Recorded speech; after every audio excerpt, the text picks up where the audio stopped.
molecules. So this is a continuation of our efforts to understand multi-electron systems. Now we are just going to systems which have more than one nucleus. Okay. So molecules you can broadly think about as bound systems of electrons with more than one nucleus.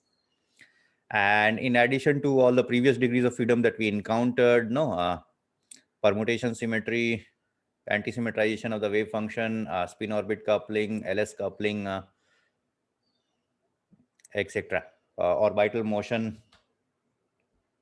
angular motion, etc. We are going to encounter two additional degrees of freedom, which are primarily rotational and vibrational. In addition, there's another degree of freedom, which is the center of mass motion of the molecule. That turns out to be not that important, particularly in the context of atomic spectrum. Okay. So particularly today, we will roughly review different scales of energies which are involved, basically, so that we get a broad idea of spectrums of molecular systems. We will specifically do Born-Oppenheimer approximation, where we will sort of separate out the degrees of freedom of the nucleus and the electrons, basically. Okay, so that we can treat them almost separately. And the reason we will be able to do that is because of the ratio of the masses of the electrons and the nucleus. Electrons being very light, nucleus being a bit heavier, it turns out that the nuclear motion is almost sort of 100 times slower than the electronic motion. And thus on the electronic motion scale, I can almost freeze out the nucleus motion and solve the problem, basically. So that's the Born-Oppenheimer approximation. And that will already give us the equations which we need to solve for the vibrational and the rotational degrees of freedom. And then we will go and look at the electronic structure of diatomic molecules particularly. So today we will ask the question, what are the good quantum numbers in terms of which we should think about the problem of diatomic molecules. So that's the plan for today. Let's proceed slowly, one by one. So let's start with this overview of the energy scales. Okay.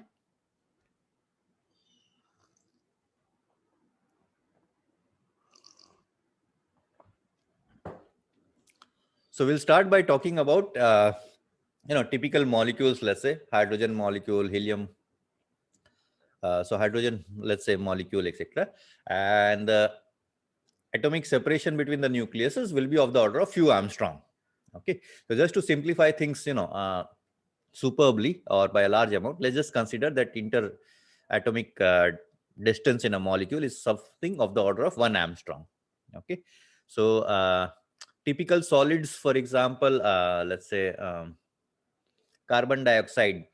Okay. So gaseous molecule, carbon dioxide will have a separation of the order of 2.5, 3 Armstrong, basically, between carbon and oxygen molecules. So this is the typical distance of atomic separation in molecules. So let's just take them to be of the order of 1 Armstrong. Okay.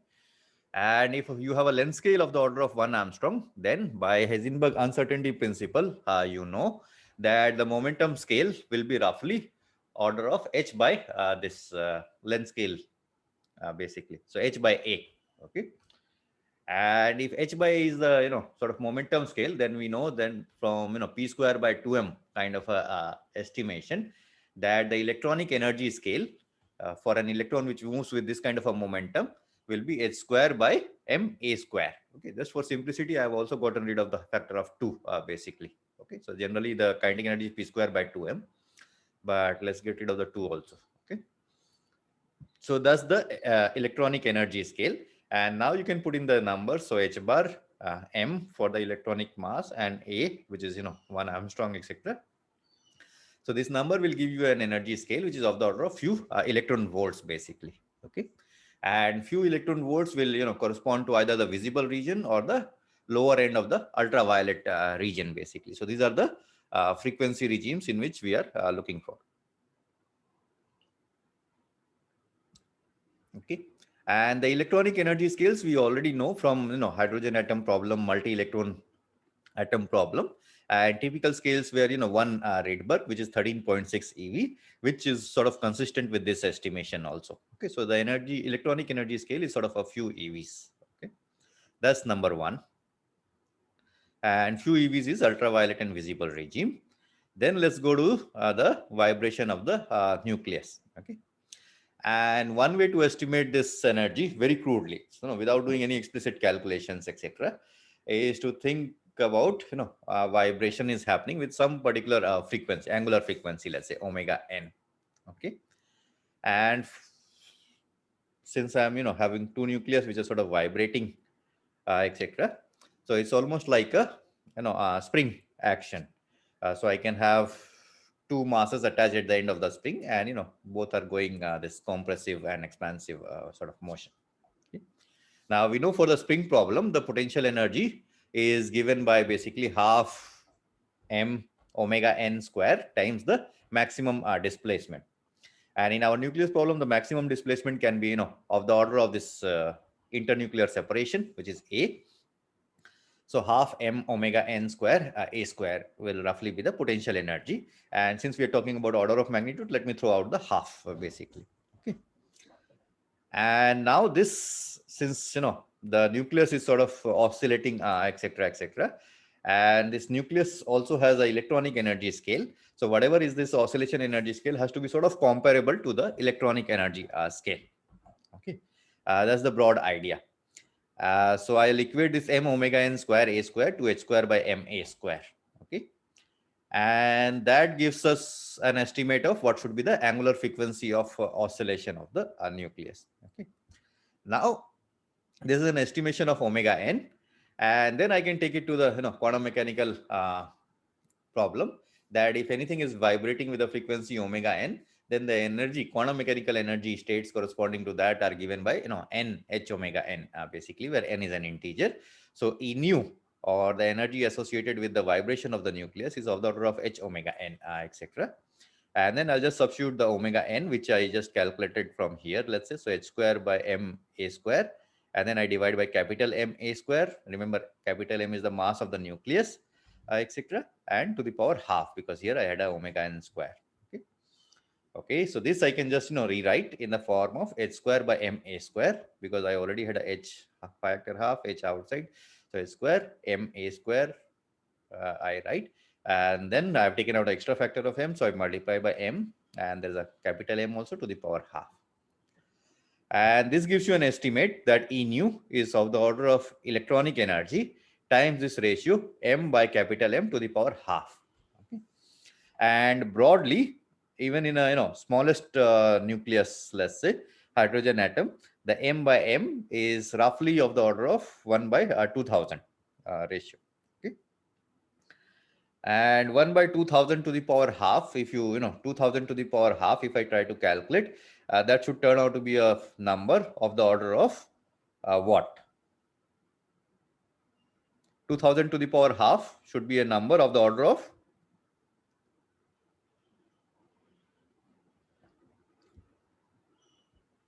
come on, help me. Hello, sir. Yeah, Ruma. Yeah, 2000 to the power half should be a number of the order. So one thing, capital M is nuclear mass, right? Capital M is nuclear mass, yes. So then capital M, I think 1 by so that exact number is 1 by 2000, that I agree, etc. But roughly 2000 to the power half, what is the number? 1 by 100. 1 by 100, okay. Why 100? Because it is written here, huh? It is wrong. About 50, sir. About 50, okay. Thank you. Right. So somewhere between 40 and 50, let's say, right? 40 square should give me 1600, 50 square should give me 2500. So somewhere between 40 and 50. Okay. Yeah. So that's the idea. So this number is of the order of 1 by 50 times the electronic energy scale. Okay. So 100 is not very precise. Okay. So I just wrote 100 just to lead you away, actually. Okay. So E nu is roughly 50 times smaller than the electronic energy. And 1 EV to 1 by 50 EV, let's say, will roughly bring it to the infrared energy regime. Okay. So this is just a broad estimation which gave you an idea that E nu is of the order of 1 by 50 times the electronic energy. And 1 by 50 EV, let's say, will roughly bring it to the infrared energy regime. Okay. So this is just a broad estimation which gave you an idea that E nu is of the order of 1 by 50 times the electronic energy. And 1 by 50 EV, let's say, will roughly bring it to the infrared energy regime. Okay. So this is just a broad estimation which gave you an idea that E nu is of the order of 1 by 50 times the electronic energy. And which the factor just comes from this m by capital M to the power half, basically, right? And this 1 by 50 is a number for hydrogen atom. Typically, the M is even larger. There'll be 2 protons, 2 protons, 1 neutron, and things like that, etc. As you know, the atomic mass tends to increase. So then this number easily becomes something of the order of 100, actually. Okay. So for hydrogen atom, this number is of the order of 50 or 40. But for any higher atom, it easily becomes a number of the order of 100 and so on. Okay. Okay. So that's your vibrational degree of freedom and roughly the energy scale associated with it. Then let's go to the rotational energy scale. Okay. Now for anything which is rotating, let's say with an angular momentum L and has a moment of inertia I, you probably remember that the energy scale is given by L square by 2I, let's say. Okay. So this is a classical expression. And a diatomic molecule, if I think of, then it is almost like a dumbbell shaped. So, from the center of mass, one guy is at A, the other guy, so A by 2, and the other guy is also at A by 2. So I add these two, MA square, MA by 2 whole square plus MA by 2 whole square, etc. I get the total moment of inertia of a dumbbell about its center of mass, which is MA square by 2. Okay. So I use this, and L square, of course, I know quantum mechanically, this has to be, a number of the order of h bar square times, some integer LL plus 1 sort of. Okay. So LL plus 1 is a number of order 1, let's say. Okay. Maximum, it can be a number of order 10s and so on. Okay. So roughly, the ER energy scale you can have as h square by MA square. Okay. So I've just gotten rid of the, order 1 factors of LL plus 1 by 2. So h square by capital M A square. Okay. And this number I can again write in terms of electronic energy. Electronic energy, I had h square by small m A square. So I do that. Then I have to multiply by a small m by capital M, etc. Okay.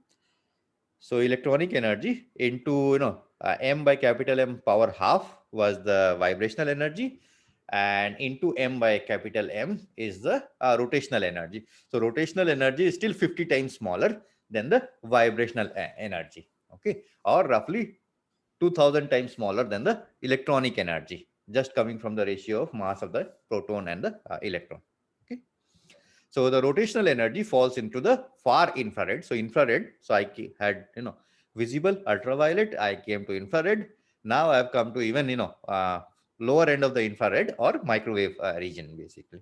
So that's the rotational energy of molecules. Okay. So roughly, if you want to think about this, whatever we have just discussed, then this is the picture roughly. So I had a principal quantum number, let's say n, for an electronic level. Even for diatomic molecules, etc., you will have this principal quantum numbers where you decide the electronic energy level. And I'm talking about, electronic energy level separation is, let's say, few electron volts, let's say 5 electron volts or something. Then I'm talking about vibrational levels, which are of the order of 1 by 50 of this 5 electron volt. Okay. So on this scale, the other higher energy level is very, very high. So somewhere on this page, actually. Okay. So forget about that. So just this energy level got split into multiple, in fact, infinitely many vibrational levels, because vibrational levels you can think in terms of harmonic oscillator, etc. And harmonic oscillator have infinite energy levels. So this got split into vibrational energy levels, which are now labeled by some index nu I, basically. Okay, so that's the vibrational energy levels. So I started from 1 eV or UV and visible region. I went to 0.1 eV roughly, let's say, or infrared regime. And then I take one of these vibrational energy levels. Remember, the vibrational energy level separation is like 50 times the rotational energy level separation. Okay, so I take one of these and I look even more closely. I'll find that no, even one of these vibrational level is split into several levels by this rotational degrees of freedom, etc. Okay, so finally, I get one principal quantum number n. I may have another one L for the electronic orbital angular momentum. I have not explicitly written. Then I get this new vibrational degree of freedom, one quantum number, and another one for rotational degree of freedom, which I've written as R, basically. Okay.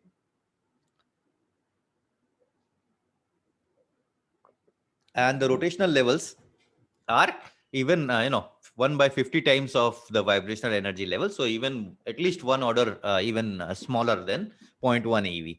So that is roughly of the order of 0.01 eV or even smaller basically. So that's you in the far infrared or microwave region. Okay, so this is a very hand waving argument to tell you about the energy levels sort of involved in molecular systems. Okay. Then another interesting point is that, since I have the energy level of these degrees of freedom, etc., I can find the time scale associated with these kind of motions, let's say. Okay, and one simple way to think about the time scales is, again, uncertainty principle, but now in the energy time domain. Okay, so I have an energy scale delta E. I'm trying to estimate a time scale, etc.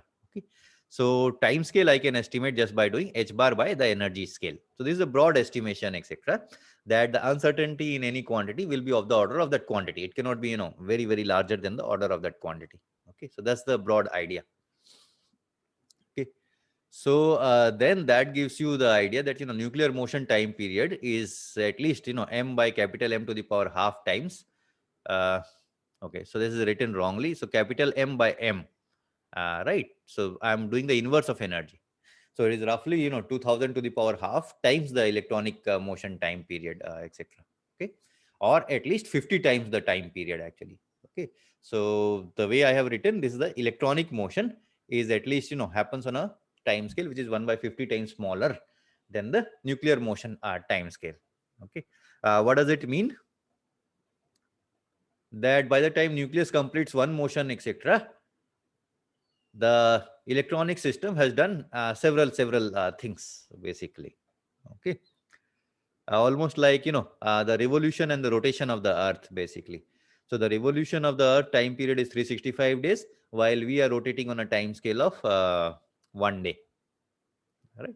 So very much like that. Okay, and then the day-to-day dynamics of the earth I can understand just from its rotation basically. So the day night sunset sunrise timings and things like that, etc., I can understand just from the rotation of the earth basically. Okay, and I don't need to think about the revolution of the earth. So same idea we will use, etc. So nuclear motion is at least, 1 by 50 times slower than the electronic motion, let's say. Okay, so on the scale of the electronic motion, nucleus is almost frozen basically, and that will help us solve this problem. Okay, that will give you some insight about, we can separate out the energy scales or the time scales of the electronic and the nuclear degree of freedom, etc. And mathematically this was done in Born Oppenheimer sort of separation, which we are going to discuss next basically. Okay, but you get the broad idea. Questions?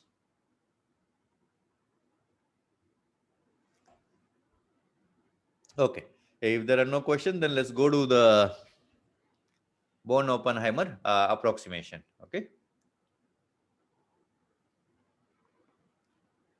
Okay, so just to be definite, let's consider a diatomic molecule. So two nucleus. Okay, simplest example would be, hydrogen molecule H2. Okay, so let's label the nucleus as Ra and Rb. That is the nucleus location, and there may be, more than one electron. So, a multi-electron system. Electrons, let's label R1, R2, R3, R4 till capital N. So capital N is the total number of electrons. Okay. Now, just like the hydrogen atom problem, where we had the center of mass motion and relative to the center of mass motion, etc., we found that the center of mass motion is, energy scale is very, very small. The relative motion is what gives you the principal quantum number, etc., right? So likewise for nuclear motion also, we can, decouple the problem into center of mass motion. Center of mass, let's call it, O bar. So we will not talk about the degree of freedom. The motion of the molecule as a whole. Okay, we will talk about the primarily about the relative motion of the nucleus, which is this capital R, which is Ra minus Rb basically, right? So R can now, increase or decrease, that is the vibrational motion, or R can change its direction. So that will be sort of a rotational motion while keeping its amplitude same, etc. Okay. Okay. So then, yeah, it is useful to work in the frame of reference, which is fixed to the center of mass, basically, which is fixed to some coordinate O, let's say. Okay, so the center of molecule, let me label as O, and fix the center of mass coordinate frame there. Okay, so that's number one. Then let's write down the total Hamiltonian of the system, which comprises of the kinetic energy, which is denoted as Tn of the nucleus, N for the nucleus, kinetic energy of the electron, and the potential, let's say. Okay. Okay. So the kinetic energy of the nucleus is given by h square by 2 mu, mu being the effective mass of the two nucleus system. So if Ma and Mb are masses of the individual nucleus, then mu is this, 1 by mu is 1 by Ma plus 1 by Mb, which will give you this formula. Okay. And then the kinetic energy of the electrons is given by this. So Te is, minus h square by 2m times del 2 for one electron, and then you sum over all of these electrons, etc. Right? And this m also is the effective mass of the, let's say the electron nucleus system, etc. So just to simplify things, I can, treat it like the electron mass, because anyway, the nuclear mass is very, very heavy, so it doesn't contribute much to the effective mass. Okay. Okay. And then just like the, electronic degrees of freedom, we know how to write down the Hamiltonian, etc. So just to explicitly write down this Tn term, you can write it down in terms of the radial coordinate, capital R, and in terms of the angular coordinate, which is, now given as n square. So n square is just like the L square operator for the electronic system, hydrogen atom problem. Okay. So Tn is just given by minus h square by 2 mu times this term, which is 1 by r square dou by dou r square dou by dou r, minus of this n square by h square times r square. Okay. So this decomposition using the operator del r in spherical coordinates, etc., we did explicitly for the hydrogen atom problem, and this is exactly same. Okay, so we just follow same, except the notation has changed. Instead of L square, I am having a n square. So the angular part is given by this guy.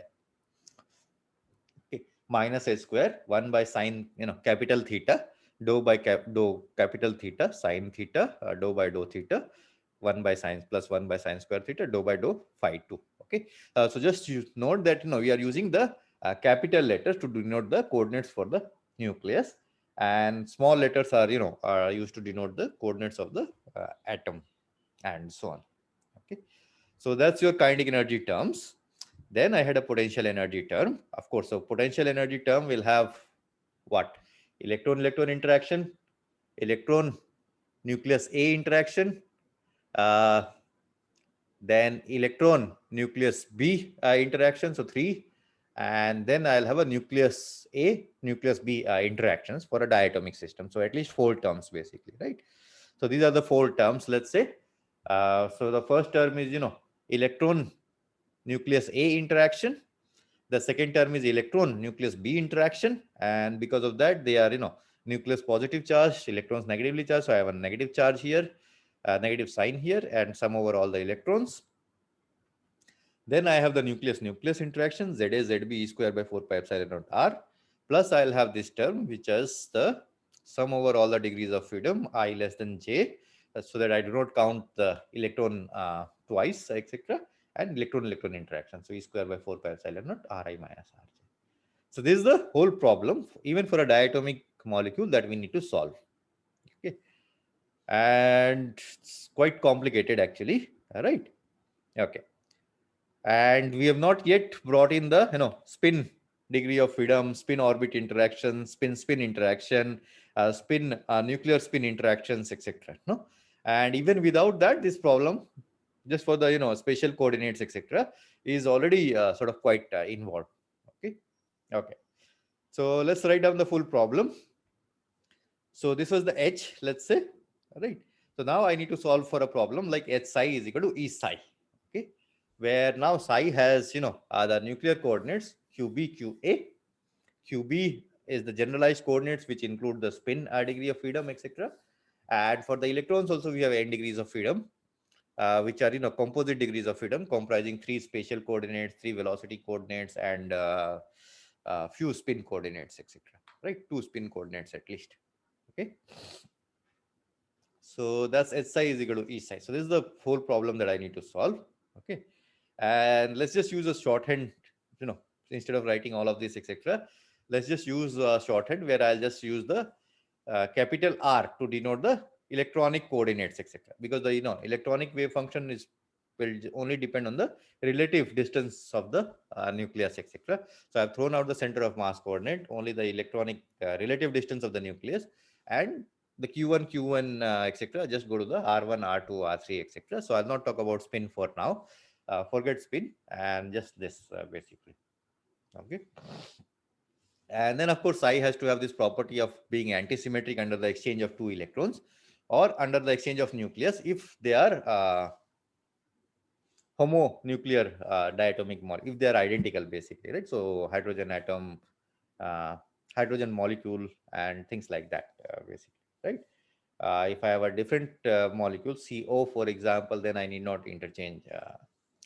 Then they need not. So if C and O are not identical, then the wave function need not be identical on interchange of C and O, etc. Okay. Antisymmetric.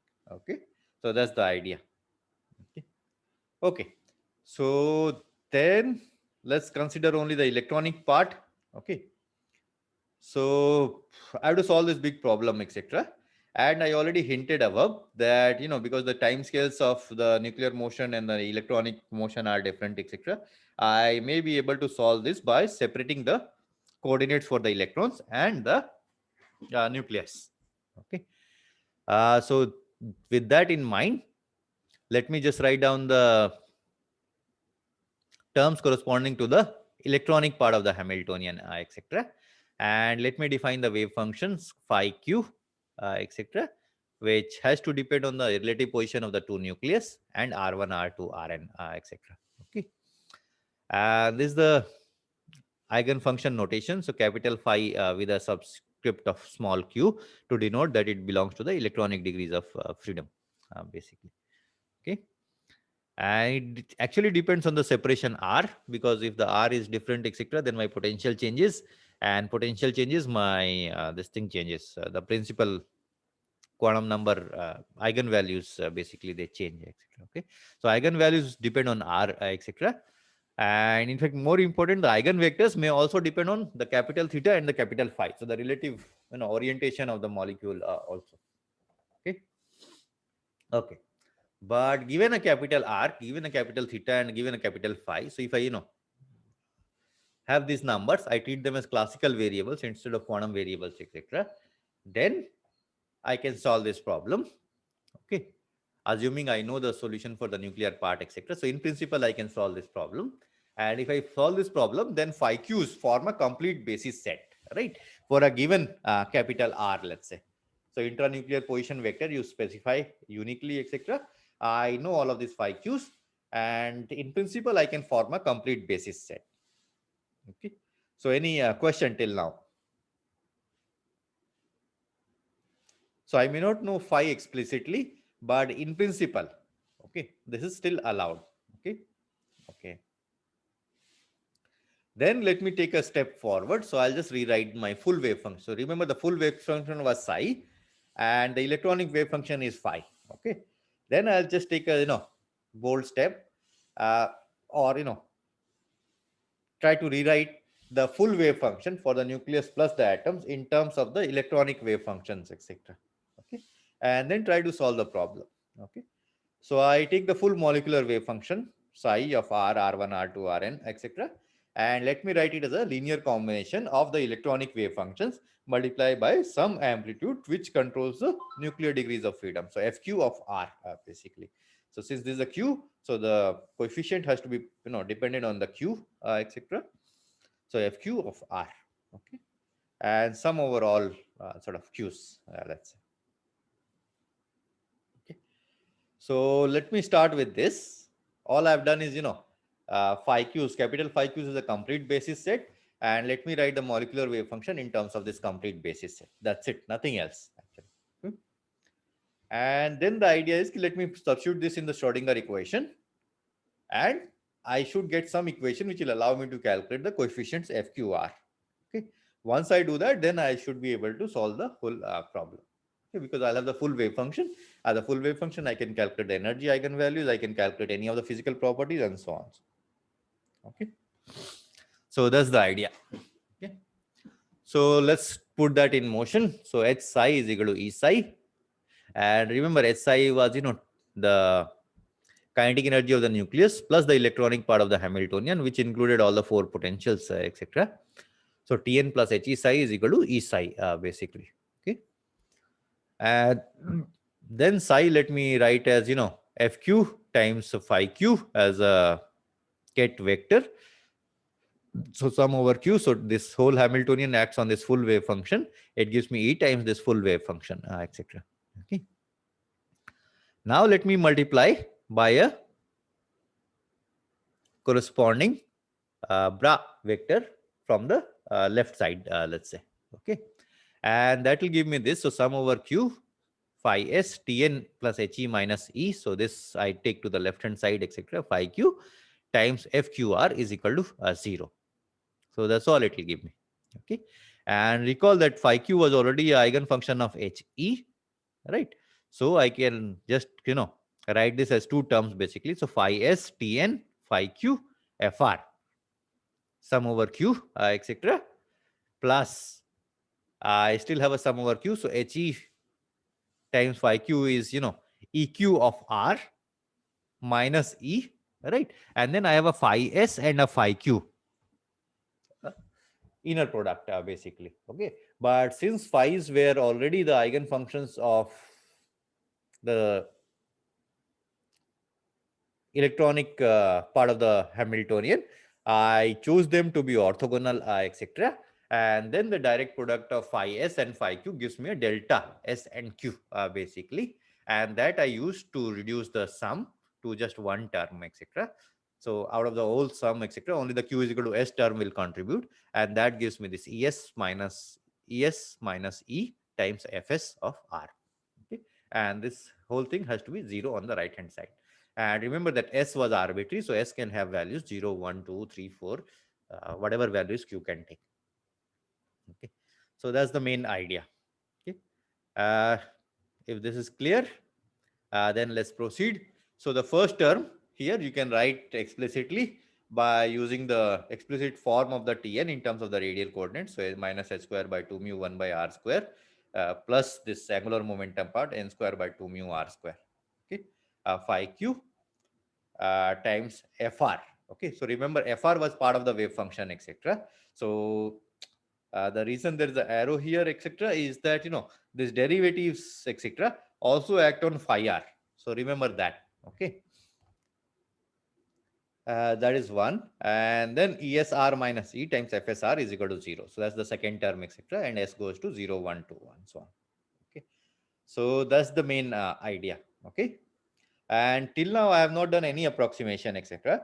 So what I did is that, I will write the whole problem in terms of the basis set of the electronic problem and use that to find some possible relations, basically. Okay. So no hanky-panky or anything till now, etc. And remember that this n square operator has this kind of terms, dou by dou capital theta, dou by dou capital phi, etc. And all of these terms act on both phi q and Fr, actually. Okay. So since Fr already has the coordinates capital R, so it depends, is a function of R. So all of these also act on Fr. And phi q was also a function of capital R, etc. So for each S, etc., I get an equation like this, which couples the sum over all Q to a factor of S, etc. So I get a set of coupled equations, etc. And this set of coupled equations is just, the original Schrodinger equation rewritten in a different basis. That's all there is. So till now, no approximation, nothing. This is completely exact. Okay. Okay. So now comes the approximation.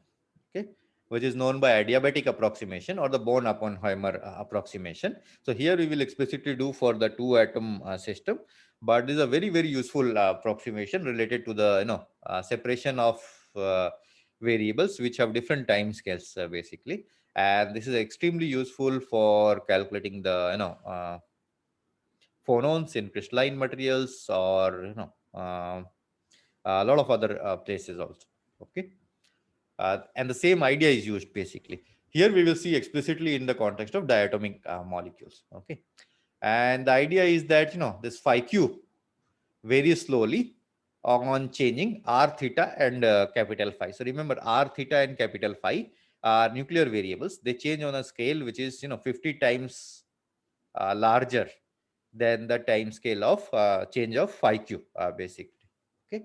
So the idea is, on this time scale, phi q sort of varies very, very slowly if I change r by a small amount and so on, because phi is already changing by a large amount over a time scale on which I will change r, basically. Okay. So then I can neglect this kind of term. So dou phi q by dou r, or so in this equation, when I will act all of these operators, etc., on the product phi q and r, I will neglect their dependence of phi q here and only act on all of these, etc., on fr. So that is the main idea. So I'll neglect these terms, and because they will be small compared to dou fq by dou fr and so on. Okay, so those terms I'll just throw away, and that is the Born-Oppenheimer approximation, and that will amount to keeping only the diagonal terms, etc. So then phi s, none of these operators act on phi s because they're smaller, second order terms, etc., perturbation, so I'll not worry about them. Then I just guess phi s times phi q, direct product, etc. So that just gives me delta phi s q, basically, right? So that's the diagonal term. Okay. So that gives me just the diagonal term, etc. And it also uncouples the equation because I no longer have sum over q. I just get one wave function, everything, etc., in terms of phi q and fqr, basically. So that's all I'll get. Okay. And yeah, so that's all I'll get, basically. Okay. Okay. So if I just do that, then I had this whole operator, etc., of the r part, etc. So the phi q just goes through, etc. So I do not get anything. So I get phi s, phi s. So all of this operator just acts on fr. Okay. So all of this will just act on fr here, etc. Plus I get this phi s n square. So the n square operator is only composed of the 5 degrees of freedom, etc., which it will still act, etc. So this will give me the rotational motion. So remember, n square was the angular momentum. So this will give me the rotational motion of the electrons. Okay. Plus ESR minus E times FSR, basically is equal to 0. Okay. And this is only dependent on one variable s, basically. So it is, for each s I get a separate equation. So I get a set of decoupled equations. Okay. Okay. So that's your Born-Oppenheimer approximation. So I get this complicated set of coupled equations, etc. And I'll separate out the degrees of freedom. I'll say that, dou by dou r acting on phi q, I can neglect as compared to dou f q by dou r, basically. Okay. So let me throw away those terms, etc. And that immediately gives me this sort of set of decoupled equations. And I am then in business. So you can, go ahead and solve this problem. Okay. So these are called, so this equation, this reduced set of decoupled equations is called the nuclear wave equation. Okay. And this has a, vibrational degree of freedom. So this term acting on FSR comprises of the vibrational degrees of freedom. Okay. This term comprises the rotational degree of freedom quantum mechanically. Now I can solve this problem, etc. I'll get this rotational energy eigenstates, etc. And ESR was the electronic problem. So the electronic energy states, okay, which of course still depend on R. And yeah, so yeah, so these are set of nuclear wave equations. They are decoupled in terms of S, basically. So S and Gen Q terms are not connected anymore, etc. And the effective wave function now has only one term, basically. So phi S is FSR times the electronic part of the so psi S. So the psi is the total wave function, is the product of FSR, the nuclear wave function, times the electronic wave function, which does depend on the nuclear coordinate, but in a sort of a classical sense. Okay, so that's your Born-Oppenheimer approximation. Okay, and now you can go ahead and solve this problem. Okay, okay. And we will see each of these terms one by one now in the next few classes. But before we proceed, etc., comment about the electronic degrees of freedom. So this ESR term basically. Okay. So the ESR term in this equation, effectively, if you see, that almost goes as some radial part plus some angular part. So angular part I can actually separate out, etc. And then this ESR almost goes into the nuclear wave equation as a potential function of capital R. Okay. So if you think of ESR as a potential energy, etc., then as a function of R, it sort of looks like this. Okay. So this kind of potential you have seen earlier. So there's a nuclear interaction potential coming from the electronic degrees of freedom, effectively, etc. Okay. But the broad way to understand this is that as R goes to 0, the nuclear Coulomb interaction sort of dominates. So this is coming from the 1 by RZ A ZB by R kind of a term, basically. So the Coulomb repulsion. And then as R goes to infinity, I dissociate the molecule, etc., and I get sort of isolated atoms, etc. Right. So at that stage, the energy, the equilibrium energy, should be the energy of two isolated atoms, etc. Okay. So that's your ES infinity. When R goes to infinity, the energy scale is isolated energies of two atoms, basically. Okay.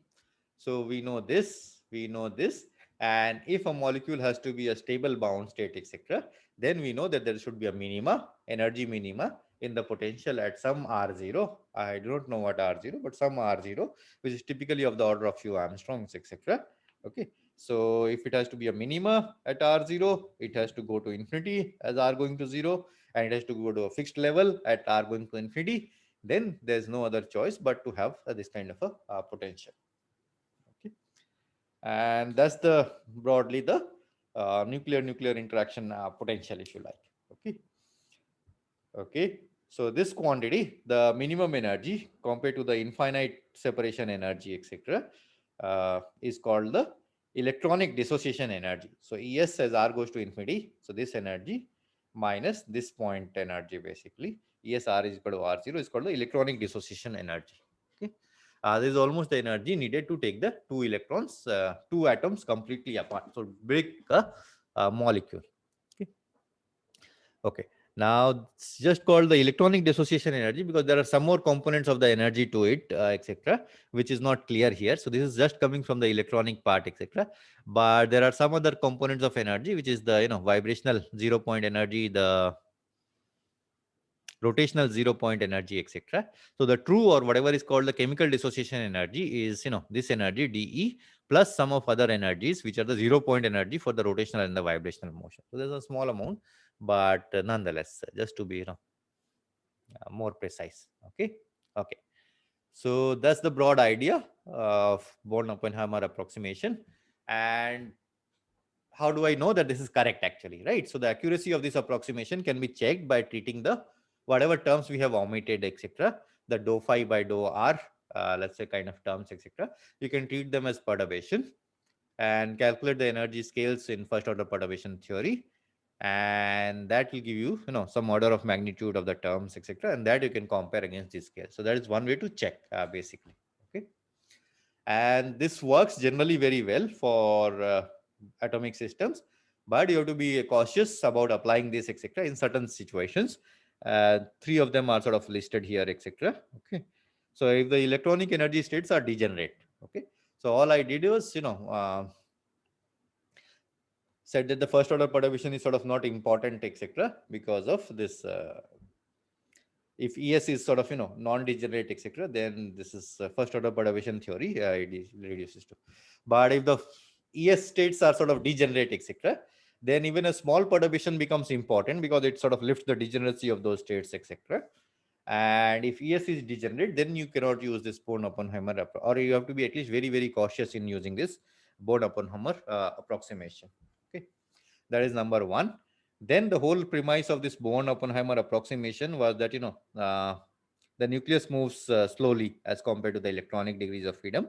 If I am looking at experiments where the nucleus is sort of moving fast, okay, I am doing atom-atom collision, basically. So I am accelerating the atoms to sort of move fast, etc.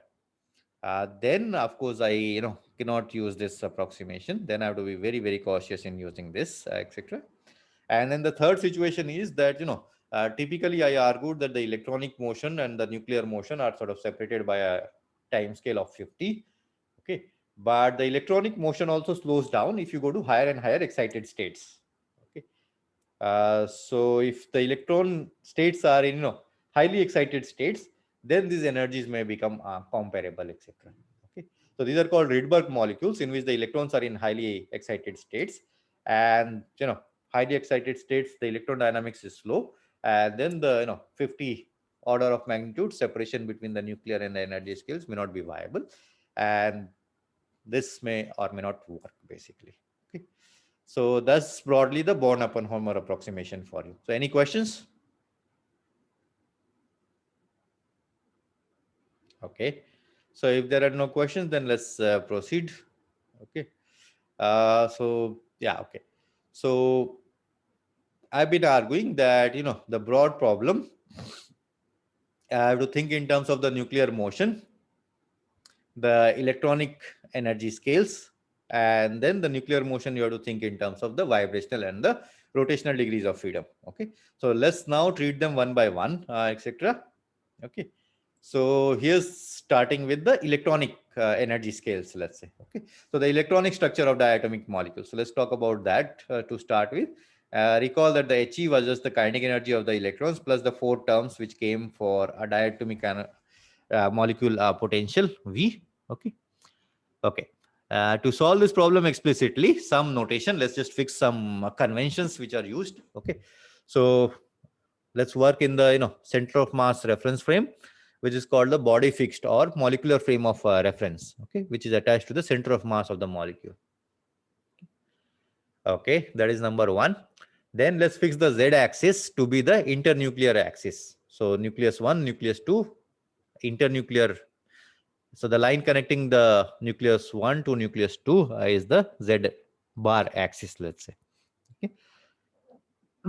And this will be very useful because we'll be able to quantify some symmetry operators which commute with the Hamiltonian and so on. Okay. Okay. So with this, let's, the question to ask is, what are the right quantum numbers in terms of which I should think of the energy scales of this electronic problem, right? Okay. So that's the question I want to ask. So one, of course, will be, coming from the motion of the atoms around the nucleus, etc. That will be the principal quantum number, etc. But let's think, more specific or broad. What are the symmetry operators, etc. Right?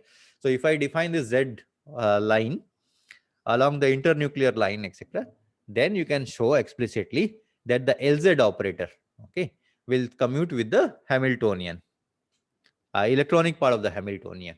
Okay, so LZ of He should be 0.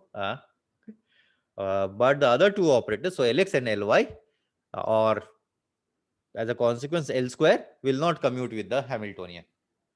So unlike the electronic problem, so there's also a problem related to this in one of the in this chapter, problem set basically in Jacko Chen book. So that implies that I can no longer think in terms of the eigenvalues of L operator, okay, or the L square operator, etc. I need to only think in terms of the eigenvalues of the LZ operator. Wave functions can only be simultaneously wave functions of simultaneous eigenfunctions of LZ and He basically.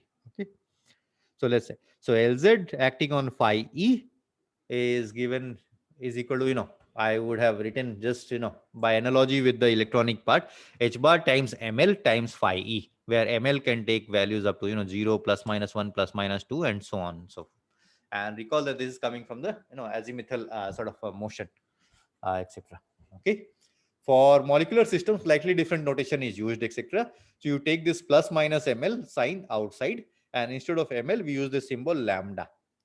So this becomes plus minus H bar lambda phi E, where now lambda can take values from 0, 1 to 3.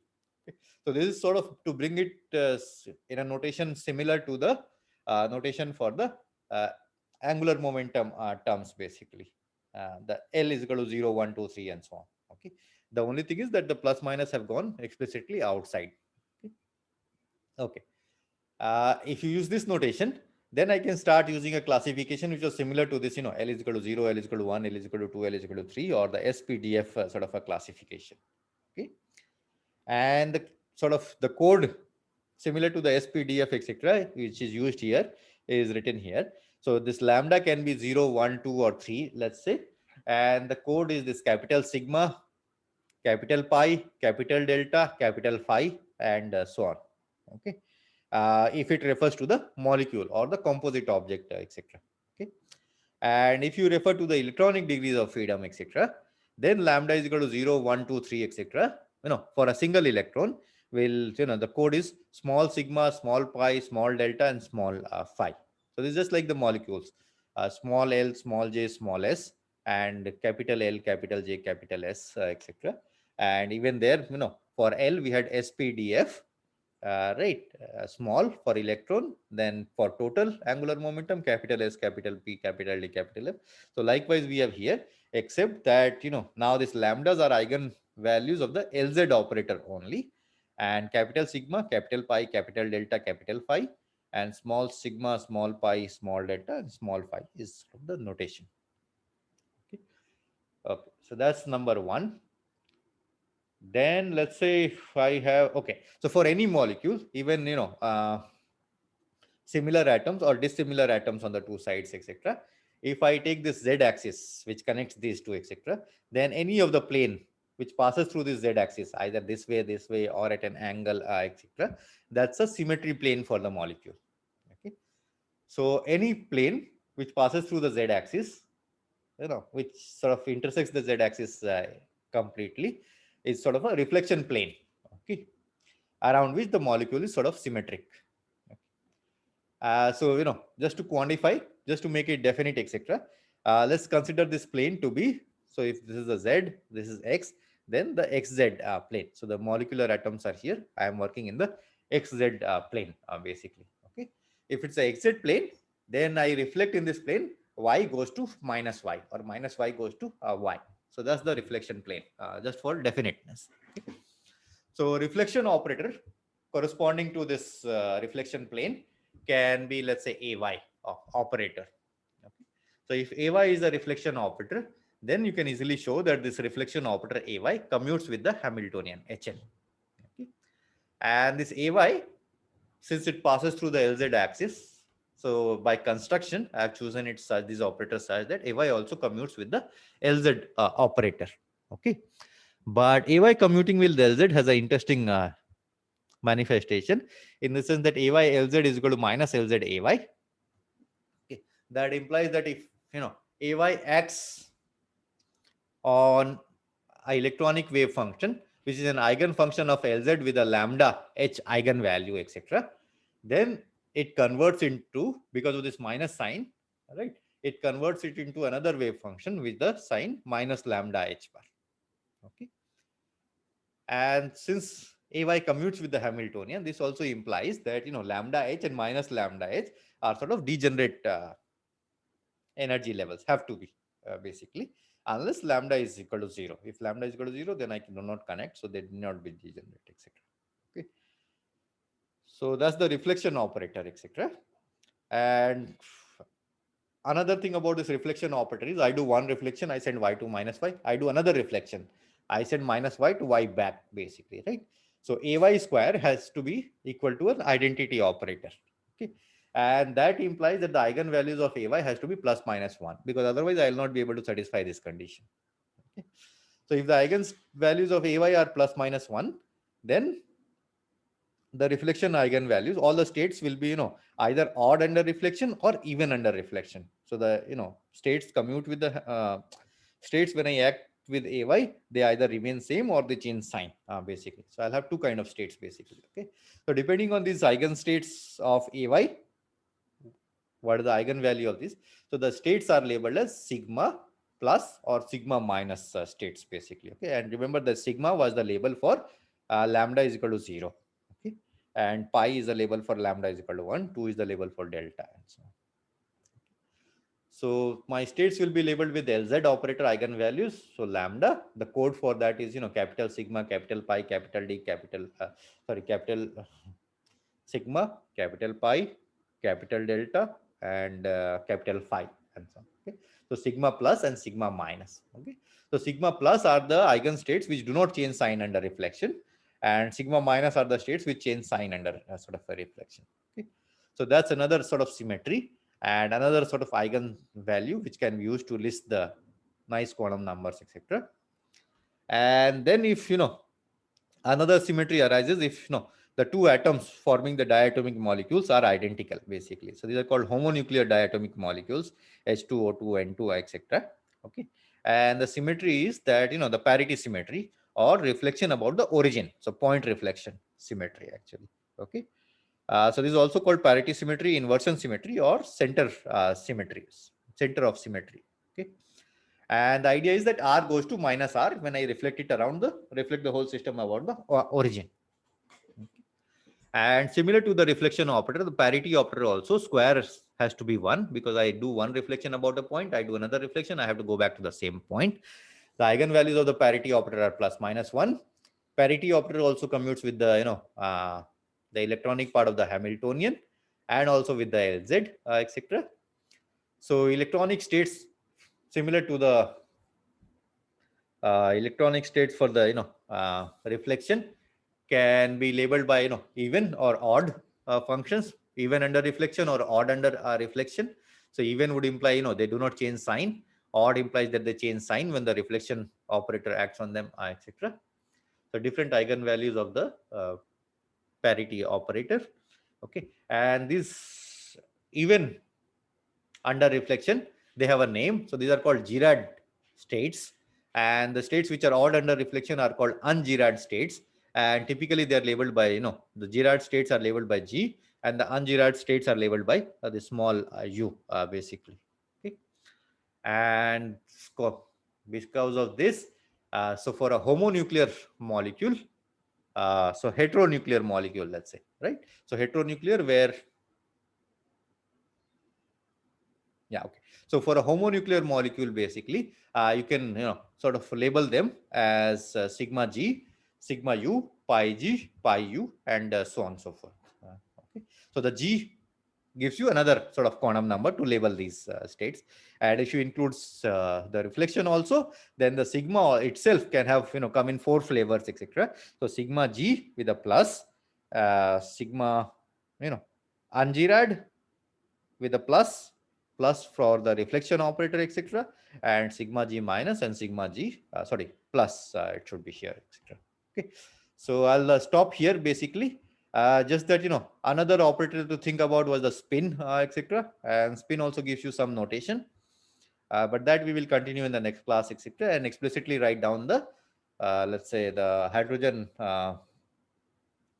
ionized hydrogen molecule problem. Basically, we'll write down the wave functions, etc., explicitly. Okay, but before I stop, I wanted to say two important things.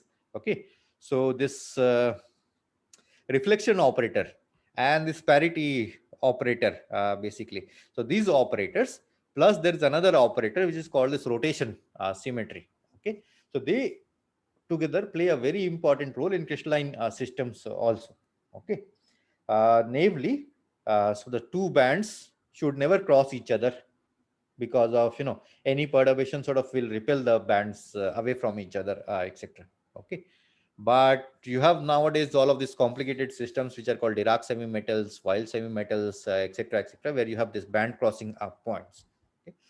So this band crossings happen precisely because of these kind of symmetries: reflection symmetry, inversion symmetry, and because of this rotation symmetry. So the band crossing points can be protected by these symmetries, actually. Okay, and two bands which belong to different eigenvalues of these kind of operators, either reflection, on parity, or rotation, which is not there here, etc., they can actually cross each other, etc., and that particular symmetry protects the Dirac crossing point. So any small perturbation, any impurity, etc., will not gap out those points, actually. Okay, so they are sort of symmetry protected band crossing points, basically. which is sort of a huge topic currently in condensed matter physics, particularly the topological materials and so on. Okay, and the same symmetries work there. Yeah, go ahead. Questions? Hello, sir. Yeah. Sir, you wrote, I think, AY, LZ commute with each other. So